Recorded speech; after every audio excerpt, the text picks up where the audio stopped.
The show starts in 10, 9, 8, 7, 6, 5,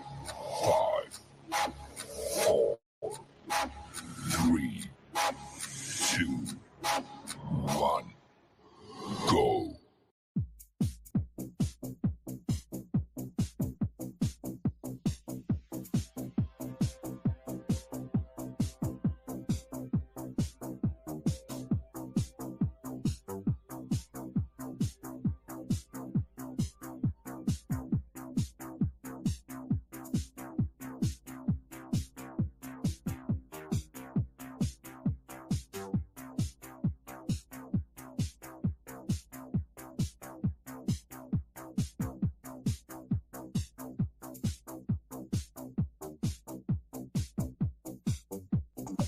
Ladies and gentlemen, welcome to the show. I don't know if the show is anymore even often imitated, never duplicated anymore. I am Dirty. We are broadcasting from, I forgot where we're broadcasting again from, Ed. Ed, where are we broadcasting again from? Wild Sun Studios. Is that where it is? Wild Fun Studios? Yes, sir. Oh, B-Hawk 1 is already on. Ball Hawk 1 is already here, says, let the fun begin. And who would like to, we have a very special guest tonight, do we not? We do? Mm-hmm. Who is it? Coach Beck. Is he really coming on? Mm-hmm. After everything I've said over the years, this year, Coach Beck is finally coming back on the show. Who knows? He might be coming on to have it out with you. He might. You never know. But I do. Listen, I'm going to say this first and foremost. Hello, Keelan. He says, hello, Dirty Ed and Amanda. I'll say this. I am Coach Beck's number one fan. There is not another person that is a bigger fan of Coach Beck than me, myself, and I. They're saying you guys are a little hard to hear, so you got to pull the microphone closer to you guys. But we'll get it. We'll get it. Or we're still trying to work out the new studio and all that good stuff. Right, Daddy Ed? Yes. Testing. Is that better? We'll turn it towards you if you're going to talk. Well, but I'm not going to sit here and stroke the microphone.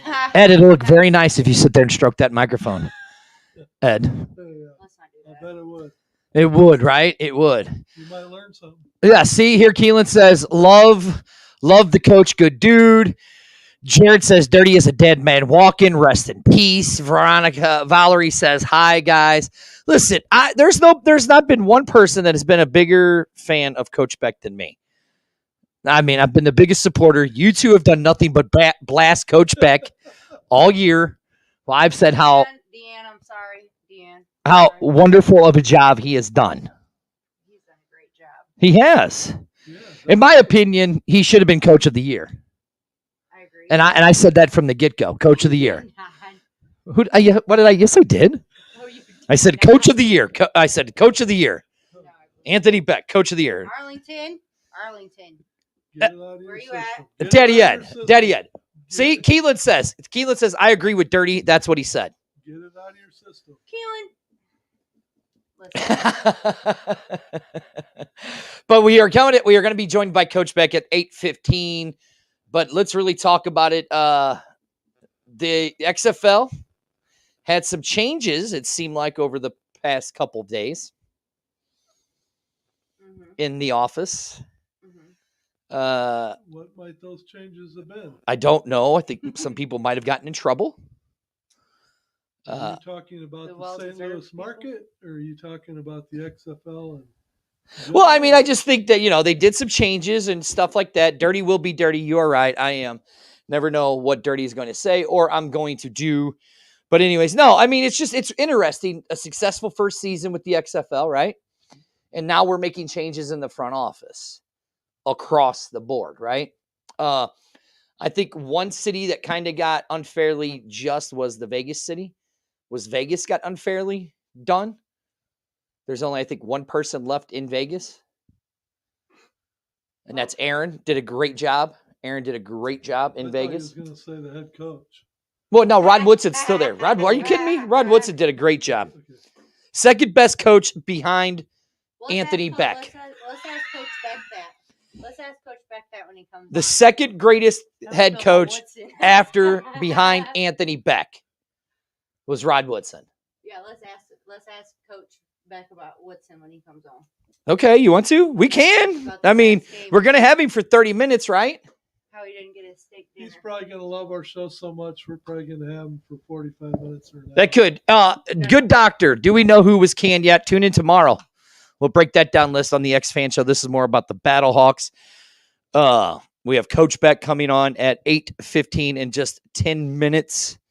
We have them on. But you know what? I think this is a good time to do a sponsor spot. What do you think, Ed? Sounds like Stroke the microphone, Ed, and get it up by your throat there, buddy. Stroke that microphone, Ed. You're talking about that Napa winery that just happens to be located in Missouri Yeah, that guy. and sporting a little bit of their products, as you can see on the camera there. Who was a Sprout sponsor of B-Hawk Live. Wild Sun Winery. That's right. You keep Amanda away from there because she gets in trouble when she goes out there, from what I heard. I don't know. I have a good time out there. Oh, Yeah, we know. We heard. She likes dry red, that's for sure. Yeah, we heard. We heard how much fun you had. So, what's up, Corey? The good doctor wants to know. Okay, guys, here the good doctor wants to know, what is our favorite guy from the STL? Who is your guys' favorite guy from the STL? Listen, I've said it all year. My favorite guy, hands down, Coach Beck. My favorite guy. I love Coach Beck. You know, Coach Beck was the best dude there was, greatest guy there is. That's my favorite guy. You ever heard of an ass kisser? You got to stroke the microphone, Amanda. You ever heard of an ass Whoa, kisser? God, please don't get up. We don't want to hear you that much. Nobody wants to hear the hyena that much. Who was your favorite player, Amanda? Oh, I know. What you call him, no hands Butler? No, yours was Mr. Hageman. No, The kicker. not. No. Again, as I said, the most improved player of the XFL. Hello, Sandy. Sandy Hi, just Sandy. joined us. But Amanda's no. Okay, he says no. That's not what he meant. Was our favorite. Okay, we're not going to say that. Keelan saying dirty. Leave Amanda alone. I'm not bothering. Russ says AJ McCarron. So you're saying Akeem Butler was your favorite guy? See, I figured it would be Brian Hill or JJ Smith. No. You got to get on the microphone, Amanda. No. Closer. So Akeem Butler, even though you got a picture with Brian Hill. I got a picture with a lot of people. Mine, I'm having a hard time between Atkins, Feeney, and London. I'm trying to think And if you talk offense, I'm trying to think of who's back here. well, if you're Claiborne? talking offense, I'd have to say Panasonic. B-Hawk 1 says, I got 10 favorites, LOL. So the Well, guy that my you favorite. nominated first for the great big man ballin' you and the Lou Hall of Fame, Atkins, baby. that's not your favorite guy. I said he's tied with London Okay. and Feeney. No, again, like I said, I'm all about the you and the Lou, baby. It's all about the lineman. Is that what it is? That's right. So if Atkins comes back next year, that would be awesome. But the you and the Lou can only have so many inductees each year because I only got so much room for a backdrop. So right. Oh, here we go. Jared says, too many players to take down Butler. I was just told by the coach's wife that she cannot hear us. Because I told you guys, you got to get on the microphone. What? I told you. testing. You got to get on the microphone. See, I can hear you guys, but you guys I told you guys have to. I mean, Here, I don't here, know. here. We'll do this. We'll do this. We're singing Here, we'll do backdrop. this. You guys take this one because then you can pass it back and forth. I'll take this one. See, now we can I hear. feel like I'm at the wedding singer. Looks like Wild Sun Studios needs to invest some money. Oh, snap. Boom. There you go. Now you can hear him. Okay. Oh, now Thank now we you, can hear him. Dan. I know. You know, the joys of working in a new studio. Are you going to be nice and share it with Daddy Ed? I don't know. I don't know. Hey, I don't know if I want to. Why don't you guys try to sing Family Tradition again? Yeah, let's not do that. We're not. Huh? We'll pass. Thanks, Dan. Keelan says here Shepard and Austin Pearl was his favorite. Scott says Demarius Shepard. was his favorite. Honestly, there's a lot of good players. It's hard to pick Hey, one. listen, I don't have a favorite player. I just have a favorite coach. And again, it was Coach Beck, the greatest coach there was in the XFL. Should have been coach of the year. I think he got screwed, in my opinion, but that's just Dirty's opinion. But as we talk about the XFL, we're going to be talking about favorite players every year that are going to be new, because every team is going to completely turn their roster over pretty much every year. That is true. So don't get caught up in favorite players year over year, because you're going to have new players to watch, new players to root for, and it's all about the coaching staff to make it all come together. And we have the greatest head coach to make that all come together. Just saying. Just saying. Jimmy is saying champ is in the house. The Arlington Rental-Hawks won the championship. What's up, Jimmy? And then he says, who's all in here representing the champ? Sandy says that she has a favorite team. We know who Sandy's favorite team is, the Battlehawks. Yes. And then Ballhawk 1 wants to know, Amanda, are you painting Daddy Ed's face for the first home game? Oh, without a doubt. Absolutely. B-Hawk 2 and Fire Engine red hair. Can't beat that, can you?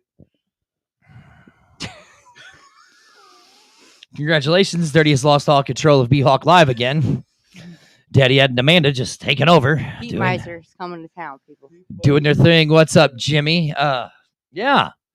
So, here we go. Oh, somebody said Vinny Testaverde Jr.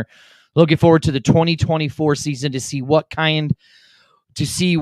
Kincaid Warner catching touchdown passes from Austin Pearl in the Dome. That'd be interesting. I could see that. So do you suppose Coach Beck is going to give us any inside scoops on who's going to be returning next year that he knows of so far? I don't know. But here's what we'll tell you guys. We posted that Stay Coach tuned Beck to is coming see. on in literally 3 minutes. So start putting your questions up here. And if I like your question, I'll put a little star behind it. And I'll maybe ask your questions because, I don't like half of you people in here.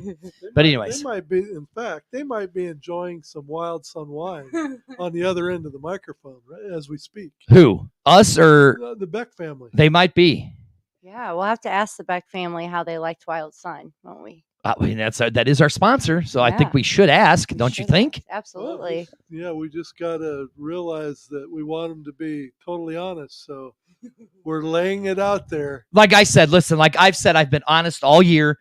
Coach Beck has been my favorite coach the entire year.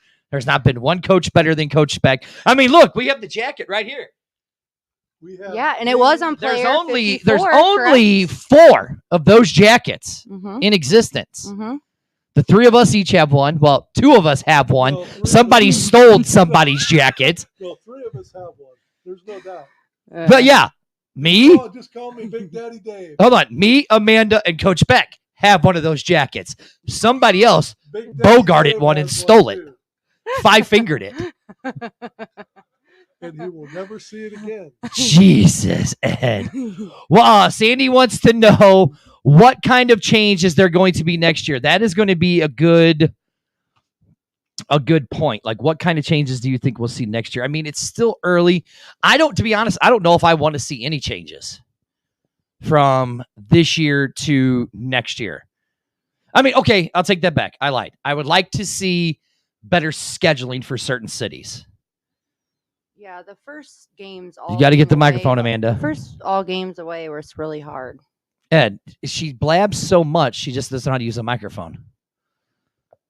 As far as the rules, I want to see the rules stay exactly the way they are for a year too, because I think it takes another year for everybody to digest it before you make changes. So And that's the one question that I want to ask Coach Beck is, well, how did you guys understand the whole tie-breaking system? I guess I take that back. Okay.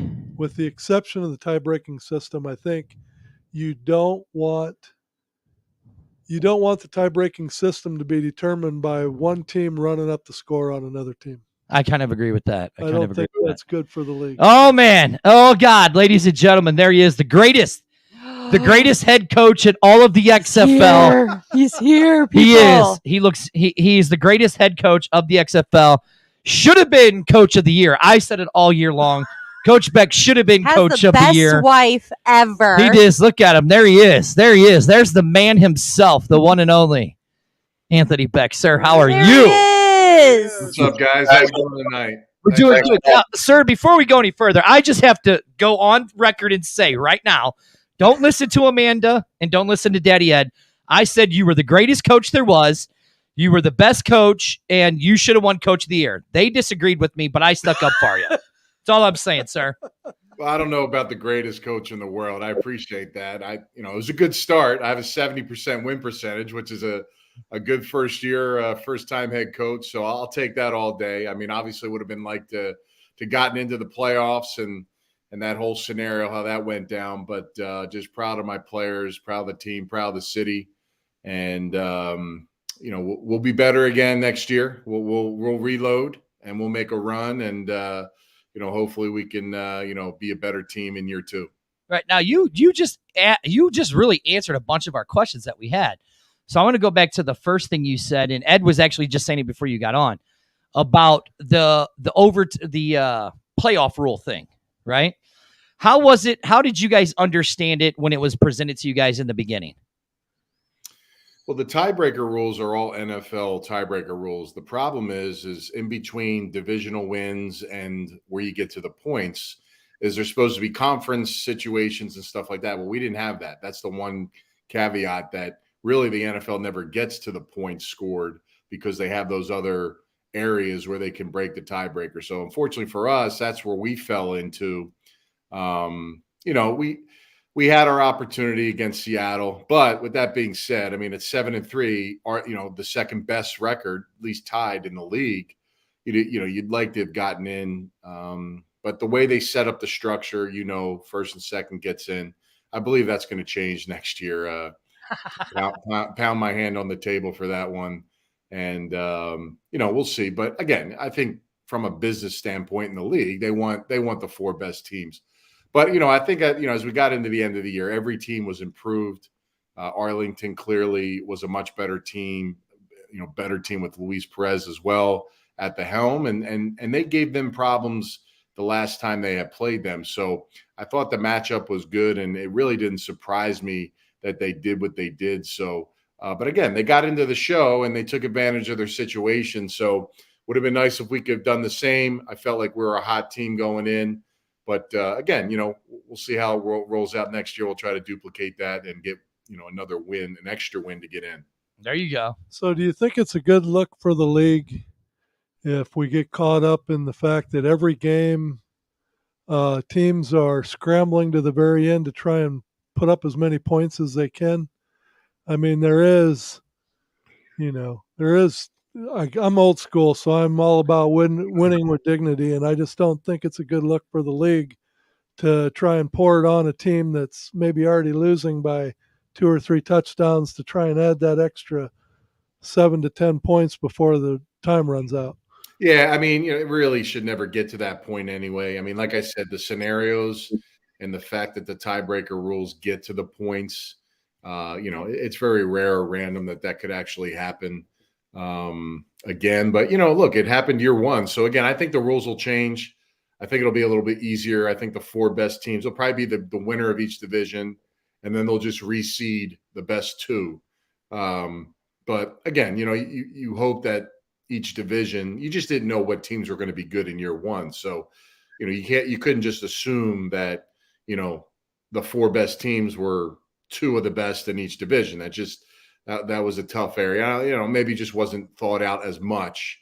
But it'll be something that'll be talked about and hopefully change, because you always want to get the best, because we really don't know who's going to be good year in and year out. Nothing's really guaranteed, and we don't really have anything to go off of except, what you did last year. And in my experience, the year before really doesn't matter moving forward. So you have to reload, regroup, and prepare differently. So I think those things will change. And like I said, I don't think you'll see too many of those situations where you have to run the score up and do those things. I don't like it either, because, when you win the game, you don't want to put your players in harm's way because you're trying to, score more points when you don't have to when the game's won. So proud of my guys for doing that. But, quite frankly, got a little emotional about that. I just, these guys are banged up last game of the year.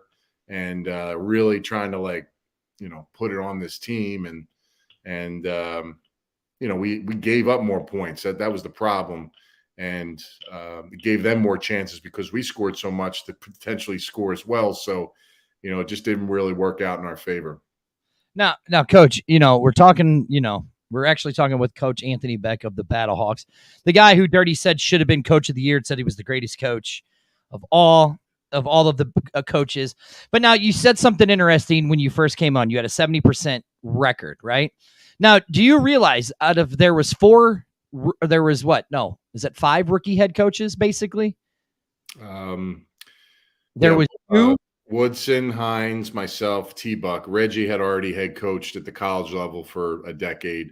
Mm-hmm. And then, of course, Hazlitt, Phillips, and Stoops were all former head coaches. So 4 of us right, that are first-timers, yep. Now, you do realize you had the best winning percentage out of all 4 of the rookie head coaches. I'll bet he's nice. You know that. Did I have more wins, or at least the same amount as wins as all of them combined? At one point, I had more than all of them combined.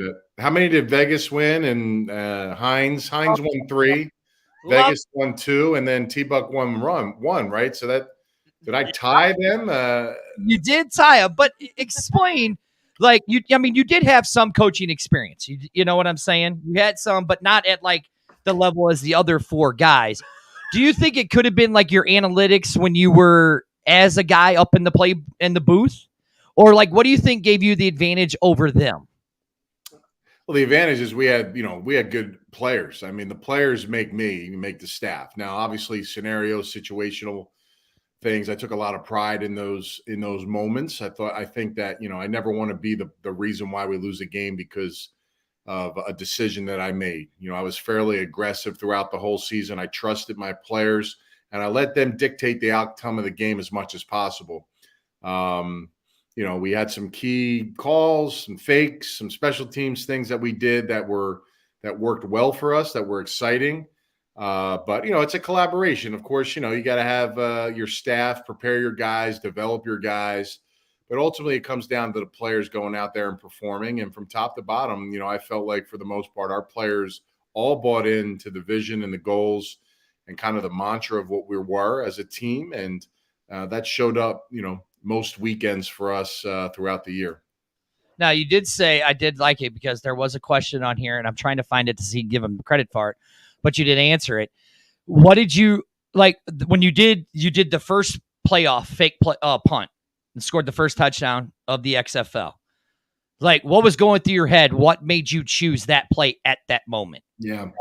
Well, me and Tori Woodbury, my special teams coach, he always puts in several fakes, and he lets me know which ones favor, the best versus teams. And it was just a matter of when to call it. I wanted to change it up. I thought we needed a spark. I actually wanted to do it the drive before. We ended up turning it over, I believe. And then it came up again, and we needed something to happen. And I was actually worried about it because I didn't think they'd come. I thought they'd be in punt safe. That's what I would have done. But, they brought all their players, and they just forgot about Gary on the wing, and he slipped out, and Sterling did a nice job getting the ball out. So just the timing and when we needed something in that mode. Like I said, those are always great calls when they work. They looked awesome. It was a hell of a play. Great block by Stevie Mitchell at the end there. I mean, it's kind of what our guys just do. I mean, they play hard till the end. Very resilient team. And, obviously it shows with a plethora of guys getting minicamp opportunities and signing NFL contracts from our team. I'm really excited about our guys. Coach, I was going to ask you, what changes have you seen in all the players now versus when they very first started? I think it's just confidence, that they can do things, that they can be the guy. You look at Hakeem Butler, he's kind of down and out, and his career he felt like was over. And, Hakeem had a great camp. And when his opportunities came, he took advantage of them. Because of that, he was able to get more opportunities because we featured him quite a bit because he earned the right to do that. AJ obviously getting a second chance. hopefully he gets himself an opportunity. And probably his situation with teams in the NFL would be later on. Maybe a starter gets hurt, the 2 comes in, they need a solid 2.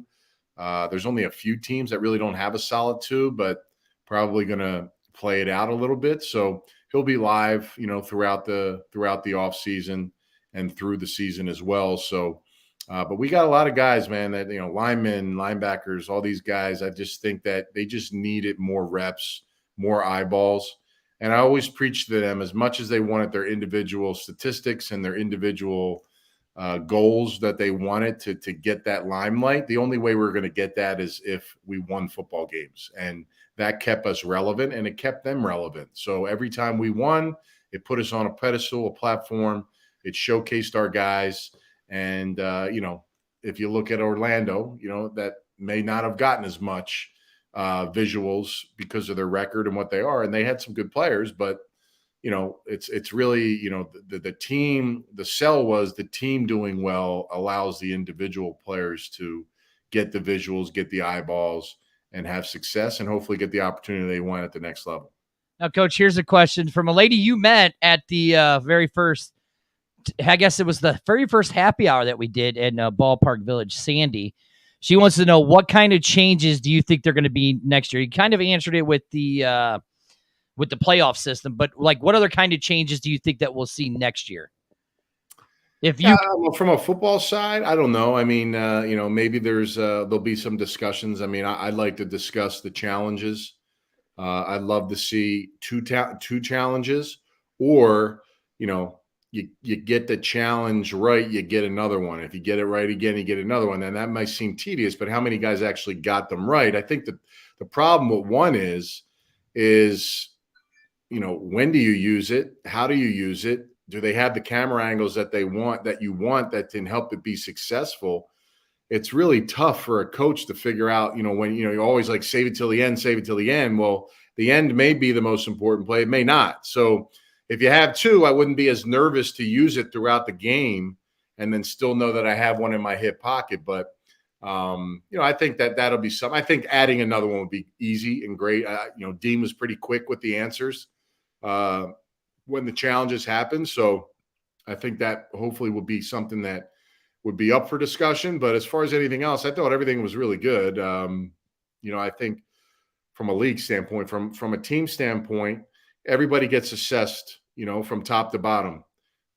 Every coach, every player, anybody that did anything under my watch. I mean, you have to look at all angles, all scenarios, the goods, the bads. Can things be better? Were things good? How can they be, would a change be worthy? All those kind of things. So everybody gets assessed. I'm not making any shotgun decisions, taking some time to sit back, evaluate, where we were, what we did during the season. And again, coaches, players, everybody's constantly being assessed, because ultimately, you got to have the perfect environment, in my opinion, and that environment can be created properly. And now that I know my players a little bit more personally, know how they are, know what they bring to the table, and also my coaches. I know my coaches, but you learn more about people as the season goes on and things happen. So, again, all the fits for me, I want them perfect. So if it's a perfect fit, then I feel like, those things help the success of the football team.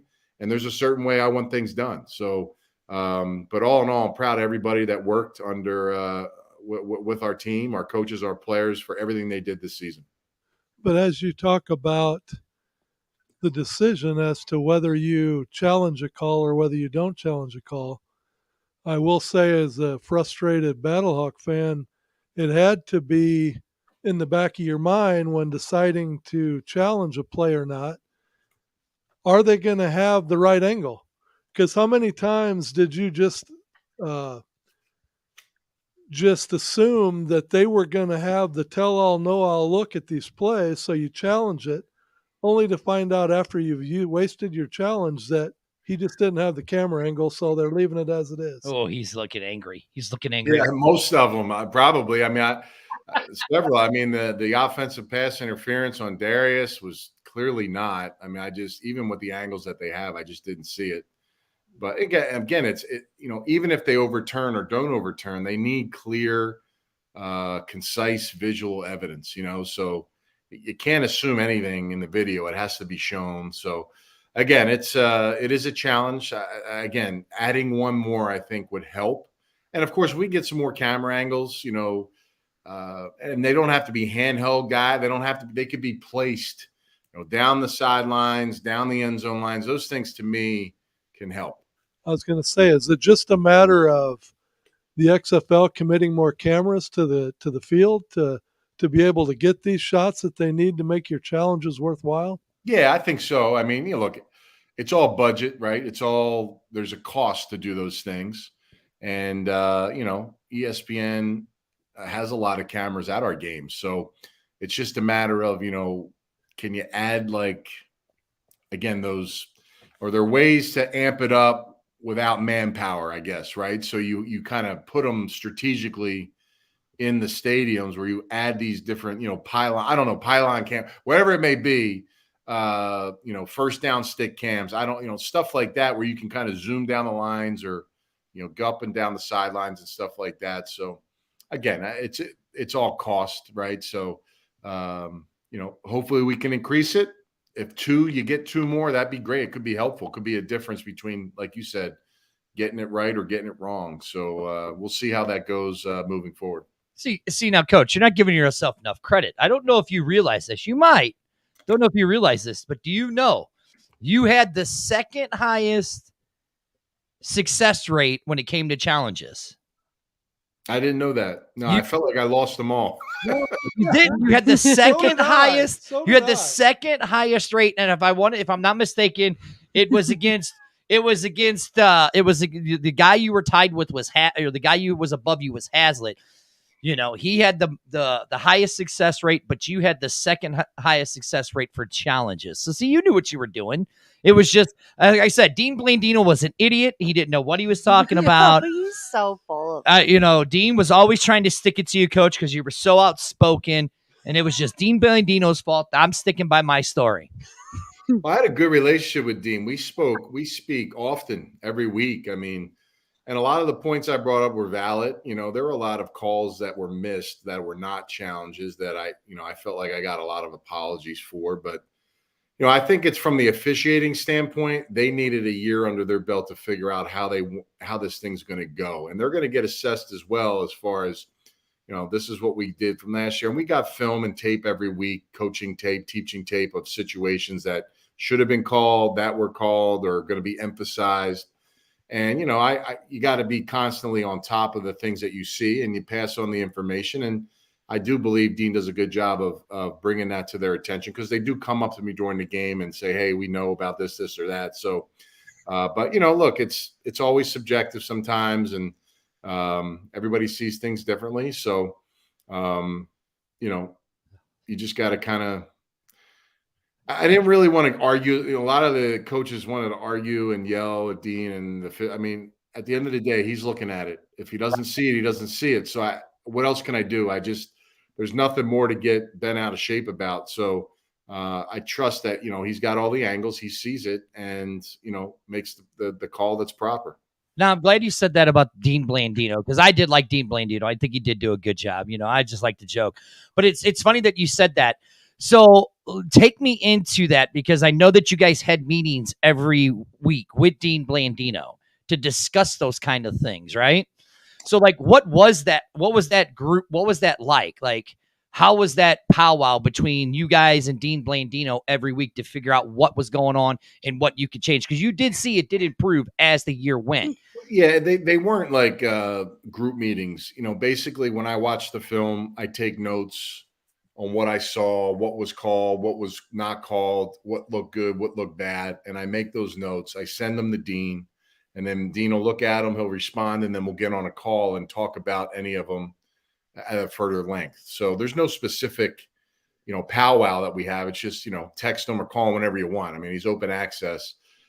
But he sent us all a teaching video towards the end of the week of the week before about things that are going to be highlighted, or maybe bad calls or good calls, things that were, kind of evident for that week of play. So now coaches, I'm sure, talk to him on the side, whatever that may be. I just know every week I had a conversation with him personally to just clear up different things that I saw and didn't see. And, if I call, should I have called a challenge here? If I called it here, would that have worked?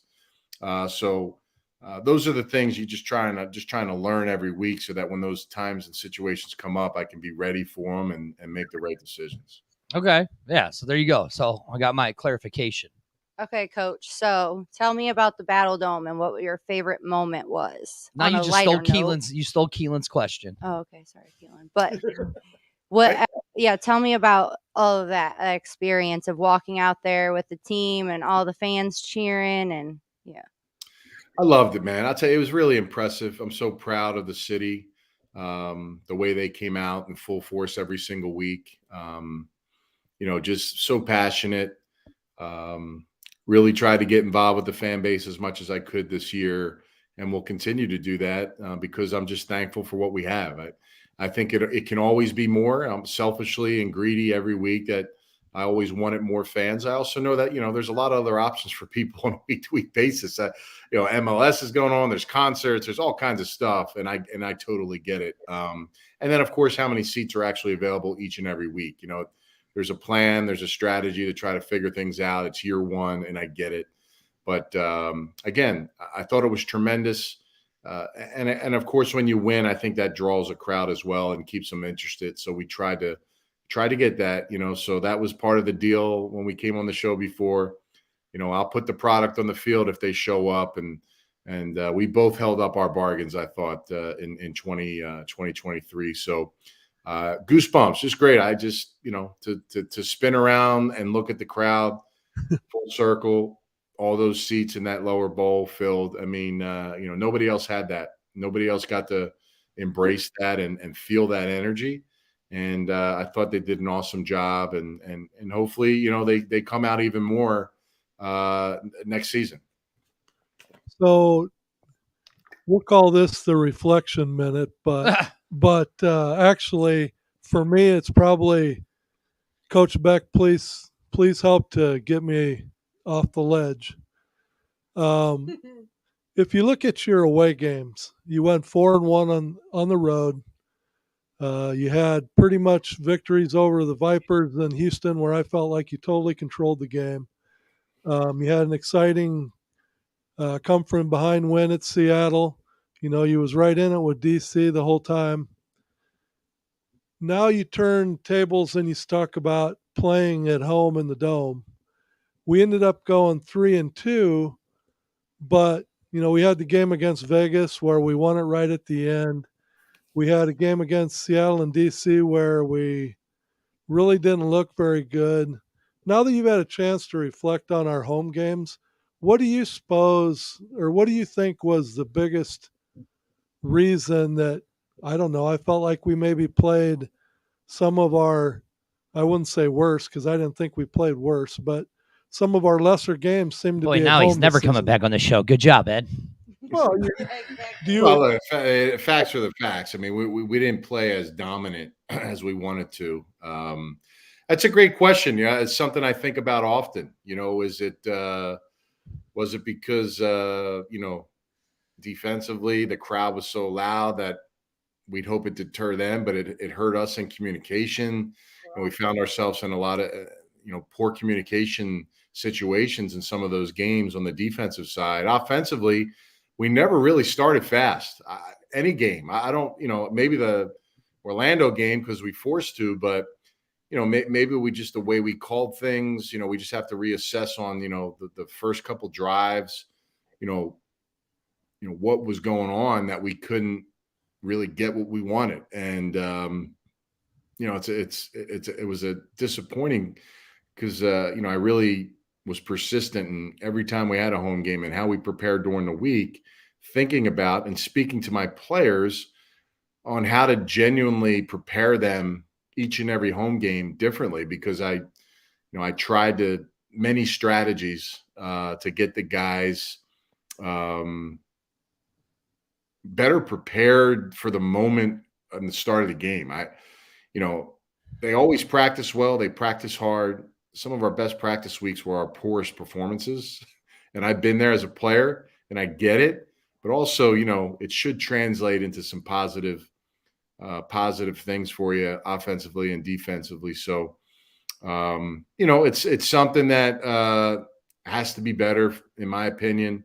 3-2 obviously is a winning record at home, but you're right. I mean, there is a hyper focus when you're on the road. I think, honestly, as much as I felt like it would be harder for teams to come in and play in our place, I felt like they didn't have any fans that cheered for them, that they almost embraced the fact that it was. I heard a couple say it was exciting to play in our place. So maybe we're getting them too amped up because we got such a good crowd. But I'll take the crowd over anything. I definitely don't want to play in front of 8,000 or 7,000 people. So we'll fix it. We'll get better. Like I said, it's something that I have time to figure out, and hopefully I can solve that heading into next year. So do you think as a coaching staff then that you'll be able to draw on year one, and it's going to help you with probably basically a new roster to help them better prepare for the home game starting in year two? Yeah, I think the majority of the roster will be intact. So you got everybody coming back understanding what we're trying to accomplish.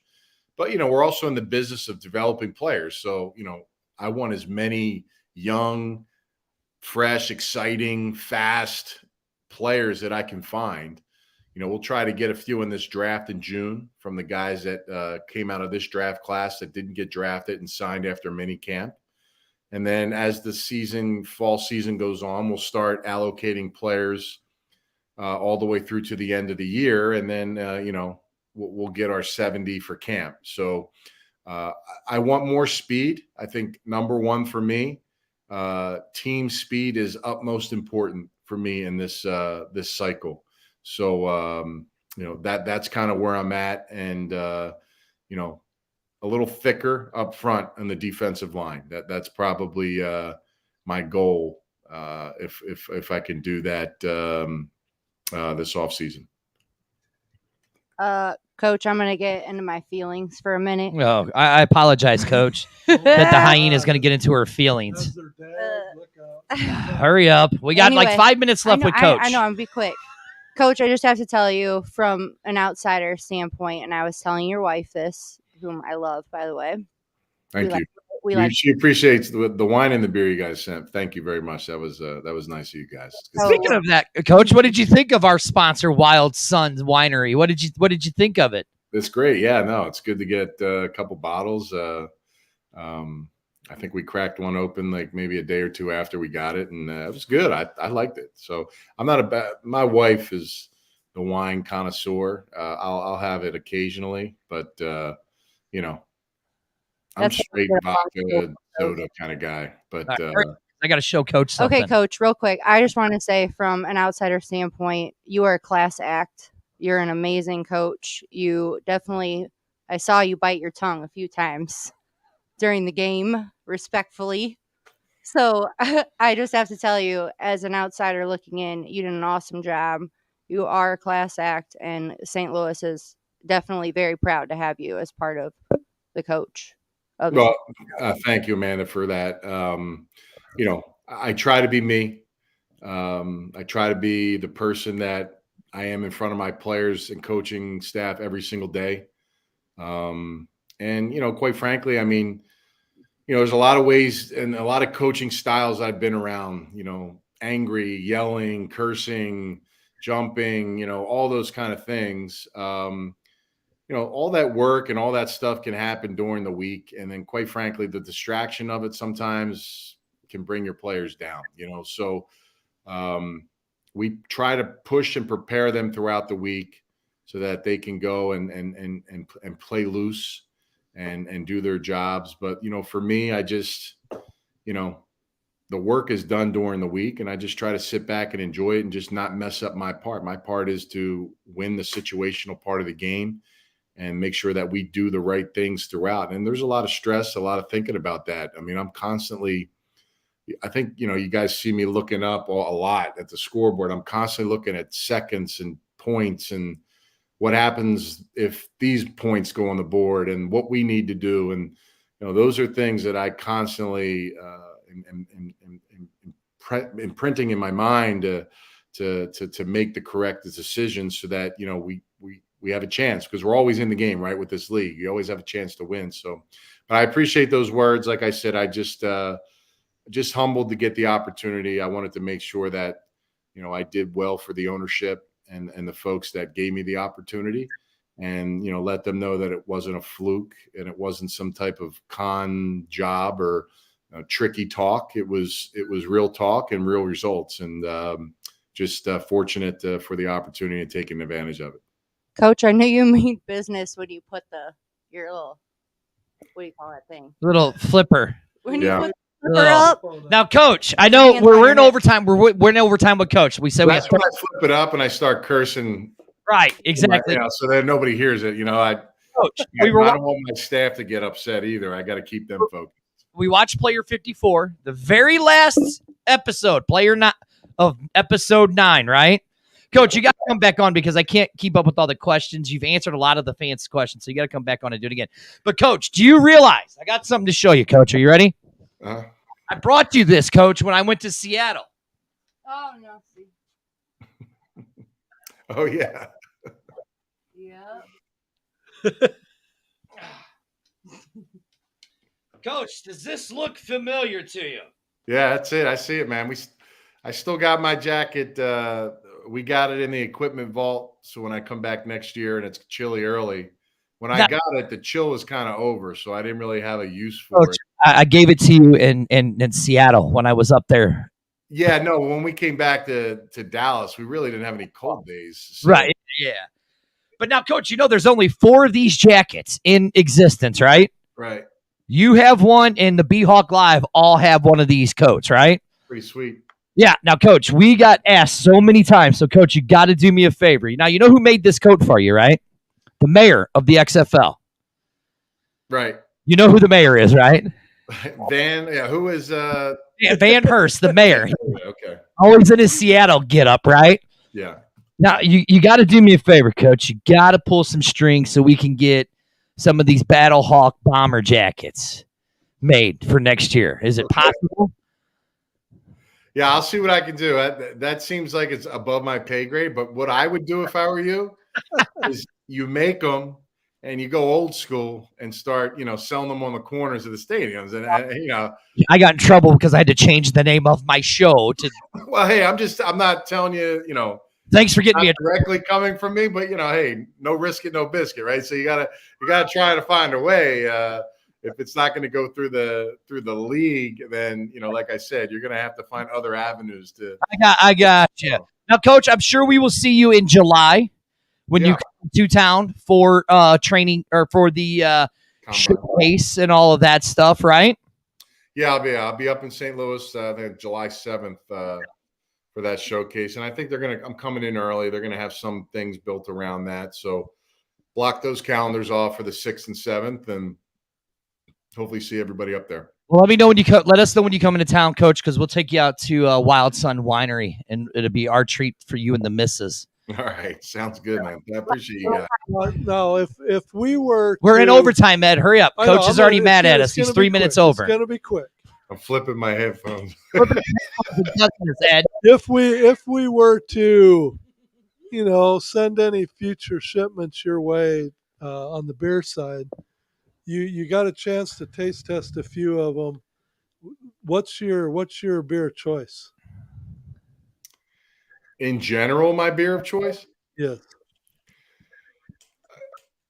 Outside of I have not tried the ones you sent me, so I only tried the wine. But as far as beer of choice, I'm usually like Peroni or Stella or Mick Ultra Premium light stuff. But I drink a lot of the High Noons, White Claw stuff too. So okay, well that tells me enough that those are summer drinks for me. Those are the time. If you happen to get any future shipments, that gives me something to go off of. So that's Think of White Claw world. That's kind of where I'm probably at more than anything. Right. That's why I said Coach Beck is the best coach, because I'm a White Claw guy. That's why Coach Beck is the best guy. I can't believe you two bashed him all season long. We did You not, guys were Coach. rude Please don't listen and to mean him. to Coach Beck. We did not. I don't believe that. I don't believe that. Exactly. You have to tell Deanne hi for me, and congratulations to your daughter on graduating. I will. Thank you so much. You're I welcome. appreciate it, guys. All right, Coach. Thanks for joining us, buddy. We'll see you in July. Okay, Bye. thank you. Take All care. Good night. Do you, Coach? There he is, Coach Beck. That's why I like the dude. The dude he's just straightforward. You know what I mean? He was literally the most entertaining coach So of all sweet, time. So nice. The coach knows. Somebody goes, the coach knows the mayor. Wow. Yeah. Yeah. Everybody Hello. in the XFL knows who the mayor is. That's why I like Coach. And it was funny because a lot of the questions everybody was asking, you guys were asking, and then he was answering their questions. So that's what I thought was so funny. There was a couple that the ones I did ask, nobody answered them. But he didn't answer those questions. You know what I'm He saying? went in depth with the questions, which I really appreciated too. You know, now it changes my whole outlook on how he coached in the home games by what he said. You know, because at first I was like, well, it's like, come on.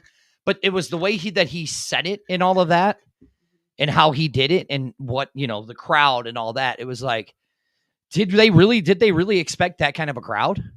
The league owes it to the teams, not only the teams, but the fans. If you're going to give a team a challenge, you have to give them the tools to know that when they call the challenge, they're going to get the best look at it. Mm-hmm. And I felt like there was way too many challenges that Dean was just able to say, we don't have an angle, so we're just going to have to leave it the way it is. Right. Yeah, exactly. It's too big of a challenge to just throw away. Yeah. I mean, I absolutely agree. And like when you saw when he's like, I don't think our team, we really expected the crowd the way it is. And week after week, they got crazier and crazier. Well, and I also thought it was interesting when he said a lot of the visiting teams coming in, They were jazzed up. they didn't have home games that even compared to that. Mhm. So they were jacked up right along as we were. Yeah. And I mean, never even looked at that angle. But I that never makes did either. sense. I mean, if you really think about it, there was only two teams that had crowds comparable to us. DC and San Antonio. Yeah. Mhm. They were really the only two teams. And, you know, I mean, it was funny. Like, you know, now everybody's saying, hey, you guys did a great job with that interview. Thank you guys very much. We do Thank you, appreciate guys. that. You know, look, this show, like I said from the beginning back in 2019, that the X Fan Show and B-Hawk Live is about you guys. It's about the fans. That's why you guys get to answer the questions, you know. And like I said, what Ed was asking and Amanda was asking, it was absolutely what you guys were asking. So he was pretty much answering everybody's questions. So, but now that he said that, I kind of changed my mind on the way that he coached those games.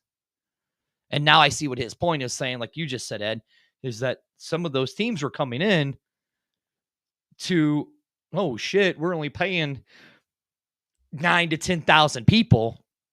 Here's 30,000 plus people.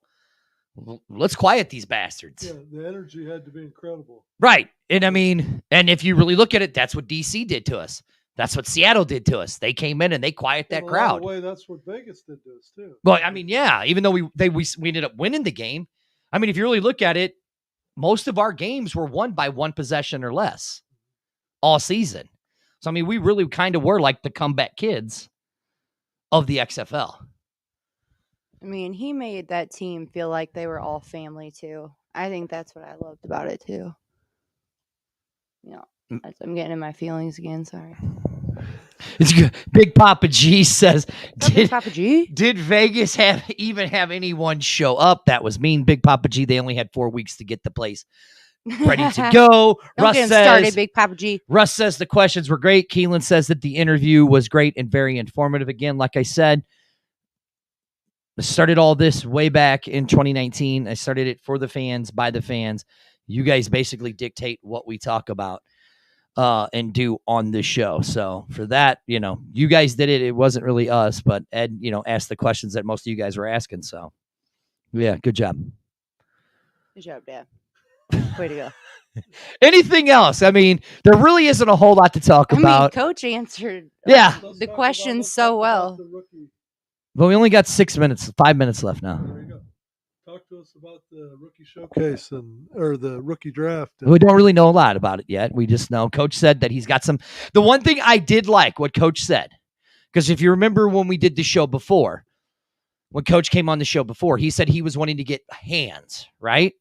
He was wanting to get hands players. He said this time in the draft, Amanda is still the best looking one on the show, is what Thanks, Big Papa G says. G. Yeah. See, he knows. He already knows. He already knows. Who had a hand in making her? That's all. I Okay, got we're to not say. going to go into that. That's a whole Wow. Wow. Really? This is a family show, Ed. You know what I'm saying? This is a family show, Ed. I'm saying, what's I happening saved here? up. I agree. I agree, Jeezy the King. The Vipers will be better next year. But the thing I really liked about the coach, and I was wanting to ask to him, but I knew we were getting late on time, is when he said about the rookie draft, he says, I'm going to be looking for speed and meat in the middle of the defense. Mhm. That's what I think is going to be key. Yeah, their philosophy on defense needs to change because it didn't work in year one. Right, yeah. Couldn't get off the field, so we got to figure. What that do y'all think about the firing of the staffs by Redbird? I'll talk about that tomorrow at 11 a.m. on the X Fan Show. They deserve to hear it tonight. No. We got 5 minutes, but I will say this. I'll give you some speculation. Dirty will give it you wouldn't some be a speculation. show without dirty speculation. Listen, people. so the XFL is over. I've been watching the USFL. It's okay. You're right. The mayor said it. Grown. The mayor said rookie draft is June 16th. The St. Louis Showcase is July 7th. So it's going to be interesting. So listen, the USFL, it's been a little rough. Been a little rough, right? Boring. Been a little rough, right? Oh, The I'm drone is kind of The drone, kind of annoying. Annoying. But here's what I'm going to say about this, right? I don't think the USFL will be around in year 3. I would have to agree. That's just my opinion. My opinion. that drone. Oh, it's Jersey with a Z. My bad. I think year one of the XFL has shown that there is a good relationship between the XFL and the NFL.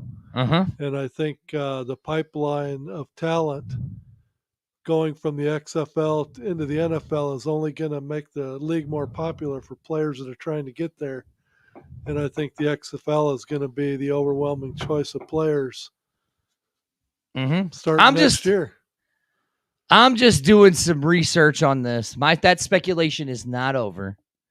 I'm just saying I don't think the USFL will be around past year 3. And as I do more research on the dirty speculation, I'll tell you why on other shows. Anything else? There has to be more than 15 people at a game for it to succeed. You ain't got to be so mean about it. Well, I'm sorry, but watch the game. Jesus. Only like 15 at the state. Oh, I'm sorry. It takes more to get into a football game than watching it on Facebook and watching it online. You got to be able to watch the game and take in the excitement of the fans. Nothing to fail. See, that's called Oscar music, Daddy Ed. I'm playing us out. Why do you have to play the most boring music to end a show? Just give me more. This is Hog Live. We are a part of the broadcasting from the Wild Sun Winery Brewing Studio. Go check them out. What's the address? Here is Pioneer Road, Hillsboro, Missouri. Next time you want to go to Napa, Paper Honey, go to Hillsboro. Napa Winery.